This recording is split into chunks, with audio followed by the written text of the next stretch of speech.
Good morning students. आज हम पढ़ेंगे कक्षा 12 का पहला पाठ ठोस अवस्था। ठोस अवस्था के बारे में मैंने पहले एक वीडियो डाल दी है जिसमें ठोसों का वर्गीकरण पढ़ा था हमने विभिन्न बंधन बलों के आधार पर। आज हम पढ़ेंगे क्रिस्टलीय और अक्रिस्टलीय ठोस।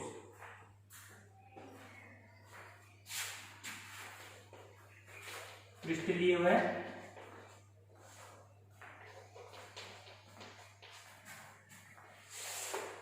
अक्रिस्टलीय ठोस।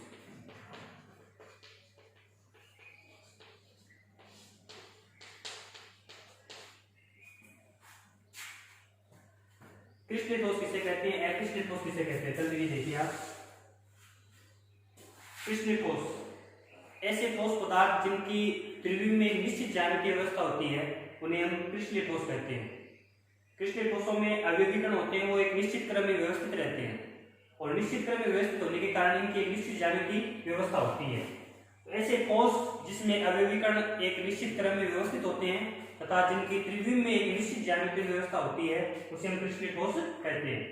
इसके विपरीत अक्रिस्टलीय ठोस की बात करें तो अक्रिस्टलीय ठोसों में जो अवयवीकरण होते हैं वो एक निश्चित क्रम में व्यवस्थित नहीं होते हैं, होते हैं तो भी बहुत कम दूरी तक होते हैं, उनकी पुनरावृत्ति नहीं होती है। इस प्रकार के ठोस क्या कहलाते हैं, अक्रिस्टलीय ठोस। तो पहली परिभाषा की बात होगी, ऐसे ठोस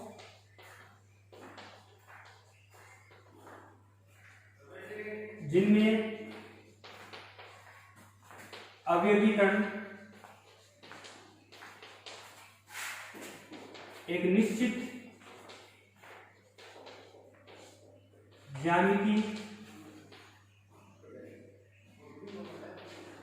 व्यवस्था में होते हैं,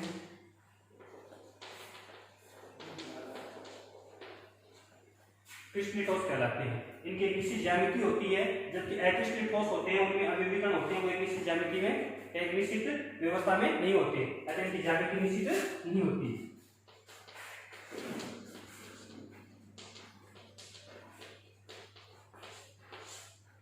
अक्रिस्टलीय ठोसों की बात करें तो इन्हें अमोर्फोस भी कहते हैं।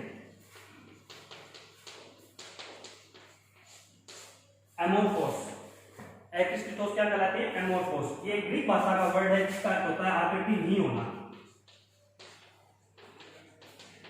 कौन सी भाषा का शब्द है, ग्रीक भाषा का शब्द है जिसका अर्थ क्या होता है, आकृति नहीं होना, मतलब इनकी निश्चित आकृति नहीं होती। अक्रिस्टलीय ठोसों की निश्चित आकृति नहीं होती है, इसमें जो अवयवीकरण होते हैं वो निश्चित क्रम में व्यवस्थित नहीं होते हैं, होते हैं तो भी बहुत ही कम दूरी पर होते हैं, ठीक है। जबकि जो क्रिस्टलीय ठोस होते हैं इनकी त्रिविम में एक निश्चित ज्यामितीय व्यवस्था होती है, उन्हें क्रिस्टलीय ठोस कहते हैं। इनमें अवयवीकरण होते हुए निश्चित क्रम में व्यवस्थित होते हैं, एक निश्चित क्रम में व्यवस्थित होते हैं तो उनकी लगातार क्या होती रहती है, उस क्रम की पुनरावृत्ति होती रहती है जिसे हम द्विप्रासी व्यवस्था कहते हैं। अब इनके डिफरेंस की बात करें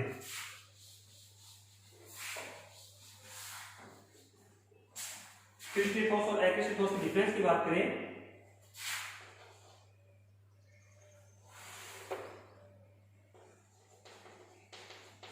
पहला पॉइंट है आकार। आकार से आपको पता है क्रिस्टलीय ठोस होते हैं इनकी एक निश्चित ज्यामितीय अवस्था होती है, इनकी एक निश्चित अभिलाक्षणिक मतलब जिनके लक्षण भी सेम रहते हैं, अभिलाक्षणिक ज्यामिति। जबकि अक्रिस्टलीय ठोसों की जो ज्यामिति होती है वो क्या होती है, अनिश्चित होती है।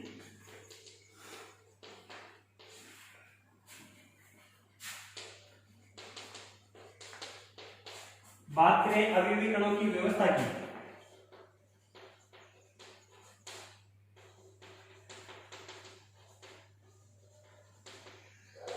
अवयवीकरणों की व्यवस्था, अवयवीकरणों की व्यवस्था के बारे में मैंने पहले बताया था। जो क्रिस्टलीय ठोस होते हैं उनमें अवयवीकरण होते हैं वो एक निश्चित क्रम में व्यवस्थित होती है, जबकि अक्रिस्टलीय ठोसों में वो एक निश्चित क्रम में व्यवस्थित नहीं होते हैं। तो अवयवीकरण होते हैं वो एक निश्चित क्रम में व्यवस्थित होते हैं, जबकि इसमें एक व्यवस्थित क्रम में व्यवस्थित नहीं होते हैं, अनिश्चित रूप से व्यवस्थित होते हैं।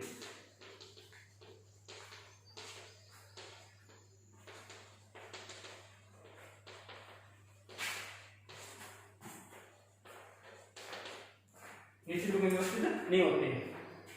फिर बात करें गलनांक की, जो पृष्ठीय ठोस होते हैं इनके गलनांक होते हैं वो निश्चित होते हैं, वो एक निश्चित ताप पर क्या होते हैं, गलते हैं या ठोस अवस्था से द्रव अवस्था में बदलते हैं। जबकि जो अपृष्ठीय ठोस होते हैं उनके गलनांक निश्चित नहीं होते हैं। जब हम अपृष्ठीय ठोसों को गर्म करते हैं तो वो पहले थोड़े नरम पड़ते हैं, नरम पड़ के फिर वो धीरे धीरे गलना स्टार्ट होते हैं, मतलब वो एक निश्चित ताप की परास में पिघलना स्टार्ट करते हैं।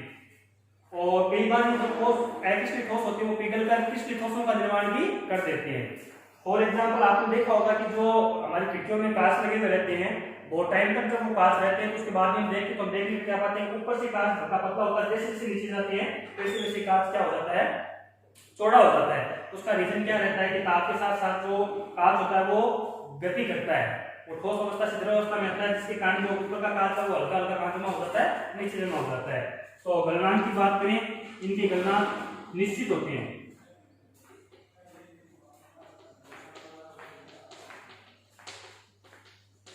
तीक्ष्ण एवं निश्चित गलनांक,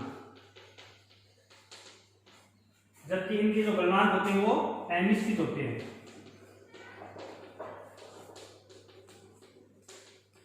अनिश्चित गलनांक और गलनांक किसमें होते हैं,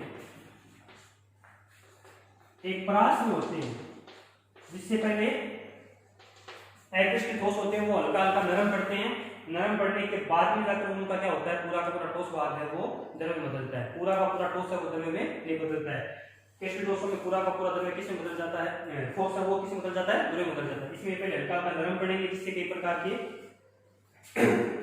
अन्य प्रकार के मतलब अपृष्ठीय ठोसों से ठोस प्राप्त हो सकते हैं। उसके बाद में बात करें देशिकता की।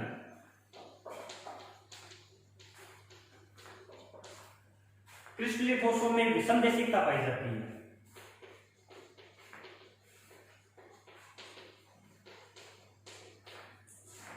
क्रिस्टलीय ठोसों में विषम देशिकता पाई जाती है, जबकि अक्रिस्टलीय ठोसों में समदेशिकता पाई जाती है।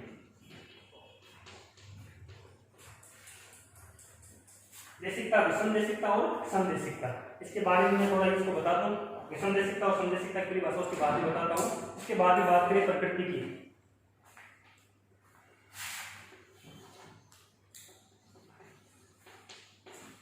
प्रकृति की बात करें तो क्रिस्टलीय ठोस होते हैं वो वाष्पीय ठोस कहलाते हैं।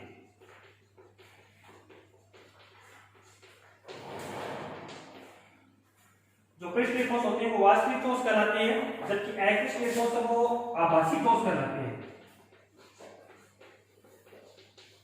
या इन्हें अतिशीतित द्रव्य भी कहते हैं। अतिशीतित द्रव्य, हाईली कूल्ड लिक्विड भी कहते हैं इनको। ठीक है, बात करें एग्जांपल की,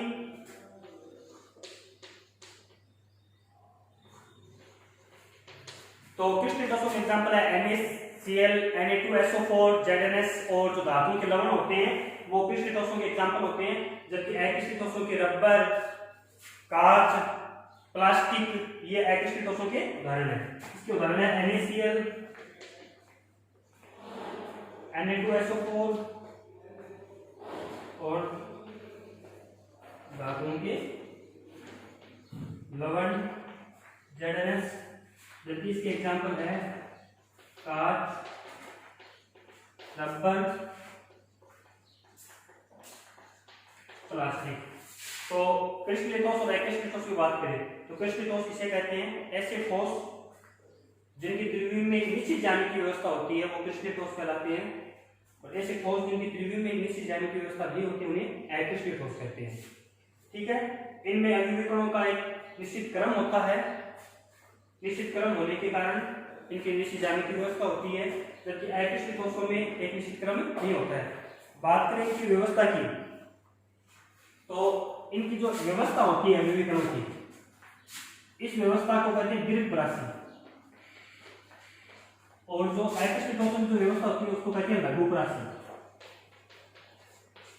दीर्घ राशि का मतलब क्या है, जो अभिविकरण होते हैं वो एक निश्चित क्रम में व्यवस्थित रहते हैं और उनकी क्रिस्टलीय जालक में अक्रिस्टलीय ठोस में लगातार क्या होती रहती है, पुनरावृत्ति होती रहती है। बहुत काफी दूरी तक, लंबाई तक जब हम जाते हैं तब तक पूरे ठोस को निकालते हैं तो अभिविकरणों का जो एक क्रम है, निश्चित क्रम सेट है, उसकी हमेशा क्या होती रहेगी, पुनरावृत्ति होती रहेगी।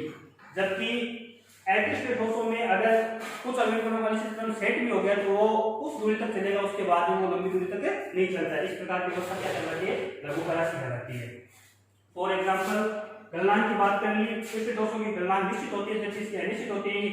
जब इनको गर्म करते हैं तो पहले हल्का गर्म पड़ते हैं, फिर धीरे धीरे गलना स्टार्ट करते हैं। देशिकता कृष्ण ठोसों में विषम देशिकता पाई जाती है जबकि अकृष्ण ठोसों में समदेशिकता पाई जाती है। प्रकृति के हिसाब से कृष्ण ठोस ही वास्तविक ठोस होते हैं, ये ठोस होते हैं, जबकि अकृष्ण ठोस होते हैं वो आभासी ठोस होते हैं या अतिसिद्ध द्रव्य होते हैं। एग्जांपल कृष्ण ठोसों के NaCl, Na2SO4, धातुओं के लवण, जिंक सल्फाइड हो गया, कांच रबर प्लास्टिक है वो अकृष्ण ठोसों के हो गए। दीर्घ व्यवस्था की बात करें या व्यवस्था की बात करें, हम NaCl का एग्जांपल लेते हैं।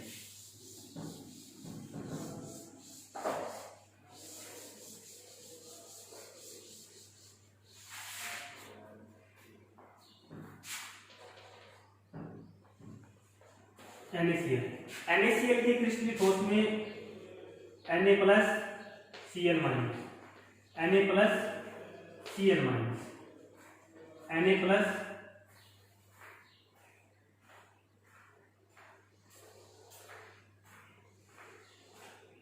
हम इन्हें गोल घेरों में बंद कर देते हैं।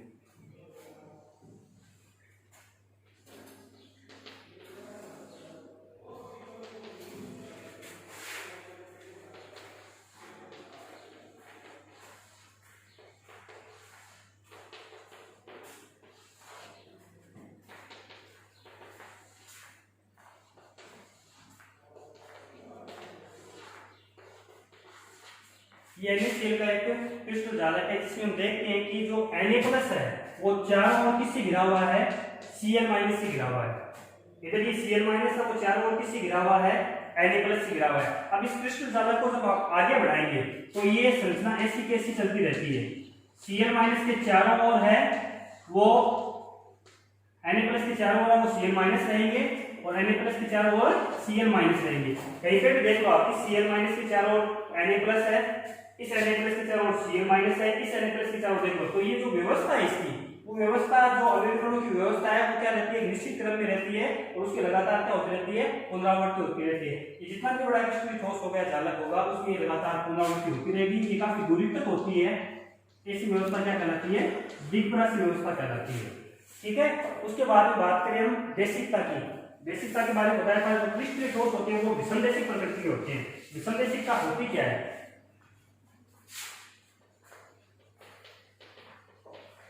जो क्रिस्टलीय ठोस है उनकी प्रकृति कैसी बताई थी आपको? विषमदेशिक। विषमदेशिक प्रकृति के होते हैं, जबकि अक्रिस्टलीय ठोस होते हैं वो समदेशिक प्रकृति के होते हैं। विषमदेशिक प्रकृति क्या होती है? देखो, अगर हम एक ही क्रिस्टल जालक की बात करें और एक ही क्रिस्टल जालक में हम भिन्न भिन्न दिशाओं से उसके भौतिक गुणों के बारे में पता लगाएं। क्रिस्टल जालक वही है, एक ही है, लेकिन हमने क्या चेंज किया? दिशा को चेंज किया। भिन्न भिन्न दिशाओं से अगर हम उसके भौतिक गुणों के बारे में पता लगाएं, भौतिक गुण जैसे उसका अपवर्तनांक है, विद्युत प्रतिरोधकता है, उसकी कठोरता है, इस प्रकार के जो गुण होते हैं भिन्न भिन्न दिशाओं से अगर हम उसके बारे में पता लगाएं तो अगर किसी एक ही क्रिस्टल जालक में भिन्न भिन्न दिशाओं से भौतिक गुण भिन्न भिन्न आते हैं तो उसे हम क्या कहते हैं? विषमदेशिक कहते हैं।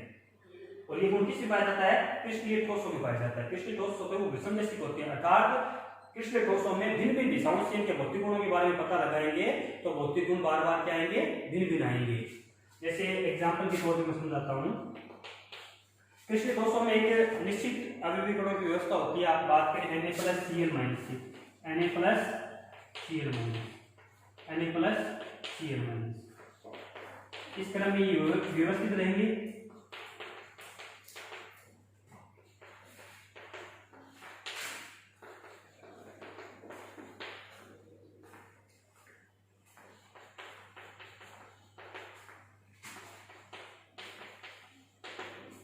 जैसे हम बात करें ऊपर से, जब आप ऊपर से इसके भौतिक गुणों के बारे में पता लगाएंगे तो इसमें मान लो ये दिशा है एक भी दिशा पता लगाने पर इसमें अवयवीकरण होते हैं वो अल्टरनेट क्रम में आते हैं। पहले Cl- Na+, Cl- Na+, इधर से Na+, Cl-, Na+, Cl-, इस दिशा से जब हम इसमें इंटरव्यू करते हैं तो इसमें जो अवयवीकरण होते हैं वो किस क्रम में? अल्टरनेट क्रम में। अगर हम इधर से पता लगाएं, अगर इस दिशा से इस दिशा का नाम दे CD। अगर CD दिशा से अगर भौतिक गुणों के बारे में पता लगाएंगे तो हम देखें इस दिशा में जाने पर Cl minus Cl minus Cl minus Na plus Na plus Na plus, मतलब समान अवयवीकरण है वो लगातार उनकी क्या हो रही है, पुनरावृत्ति हो रही है। अवयवीकरणों की चूंकि उनमें निश्चित व्यवस्था होती है तो जब भिन्न दिशाओं से हम इसके भौतिक गुणों का पता लगाते हैं तो इनके भौतिक गुण क्या आते हैं, भिन्न आते हैं। इसे क्या कहते हैं, विसंदेशिकता कहते हैं। जबकि अकृष्णित ठोसों में संदेशिकता पाई जाती है। कृष्णित ठोस होते हैं, अकृष्णित ठोस होते हैं, उनमें अवयवीकरण निश्चित क्रम में व्यवस्थित नहीं होते हैं, नहीं होने के कारण हम किसी भी दिशा से उसमें एंटर करते हैं तो जो उनके भौतिक गुण होते हैं वो लगभग क्या रहते हैं, समान रहते हैं। ठीक है, ये हो गई विसंदेशिकता। तो विसंदेशिकता ध्यान रखना कृष्णित ठोसों में पाई जाती है।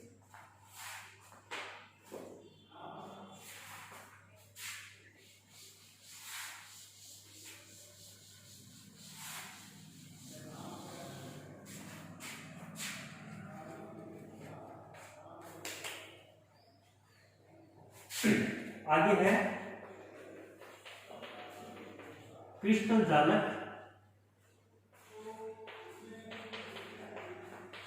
एवं एकक कोशिका।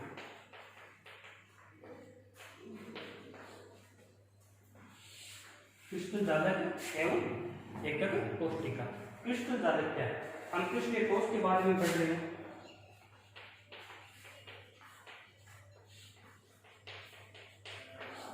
अगर कृष्ण ठोसों के अवयवीकरणों को हम एक गोले के द्वारा प्रदर्शित करें, किसके द्वारा प्रदर्शित करें, एक गोले के द्वारा, और उन सब गोलों को सीधी रेखाओं के द्वारा मिला दिया जाए, मिलाने पर क्या होगा, जो कृष्ण ठोस होते हैं इनकी एक नियमित ज्यामितीय व्यवस्था प्रकट होगी। नियमित व निश्चित ज्यामितीय व्यवस्था प्रकट होती है।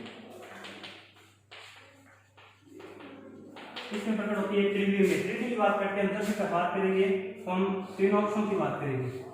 ठीक है, x एक्स की, y एक्स की, z एक्स की, ये त्रिविम है। तो कृष्णीय ठोसों की त्रिविम में एक निश्चित व नियमित ज्यामितीय व्यवस्था होती है, उसे हम क्रिस्टल जालक कहते हैं। ध्यान रखना है, जो कृष्णीय ठोस होते हैं इनकी त्रिविम में नियमित व निश्चित ज्यामितीय व्यवस्था होती है, जिसे हम क्या कहते हैं, क्रिस्टल जालक कहते हैं। बात करें एकक कोशिका की, तो ये जो क्रिस्टल जालक होता है उसकी सबसे छोटी इकाई, क्रिस्टल जालक की सबसे छोटी इकाई जिसकी लगातार पुनरावृत्ति के द्वारा, विभिन्न दिशाओं में लगातार पुनरावृत्ति के द्वारा इस क्रिस्टल जालक का निर्माण किया जा सकता है, उसे हम क्या करेंगे, एकक कोशिका। फॉर एग्जाम्पल, हम अगर एक मकान का निर्माण करते हैं तो उसमें सबसे छोटी इकाई क्या होती है, ईंट होती है। ईंटों को हम एक के ऊपर एक सेट करके पूरी मकान का निर्माण करते हैं। अगर उस मकान को वापस गिरा दिया जाए और वो ईंटें टूटे नहीं तो वापस हम उन ईंटों को सेट करके उस मकान को बना सकते हैं। तो जो ईंट है वो सबसे छोटी इकाई होगी उस मकान की, वो होगी एकक कोशिका। और जो मकान होता है उसकी एक निश्चित और नियमित क्या होती है, ज्यामितीय व्यवस्था होती है, अतः वो क्या हो गया, क्रिस्टल जालक। तो क्रिस्टल जालक क्या होता है, जो क्रिस्टल ठोस होते हैं उनके अवयवीकरणों की त्रिविम में एक निश्चित व नियमित ज्यामितीय व्यवस्था होती है, उसे क्या कहते हैं, क्रिस्टलीय जालक कहते हैं। क्रिस्टलीय ठोसों की त्रिविम में, इसमें त्रिविम में नियमित व निश्चित ज्यामितीय व्यवस्था क्या कहलाती है, क्रिस्टल जालक कहलाती है। और क्रिस्टल जालक की सबसे छोटी इकाई जिसकी लगातार पुनरावृत्ति के द्वारा क्रिस्टल जालक का निर्माण किया जा सकता है, उसे हम क्या कहते हैं, एकक कोशिका।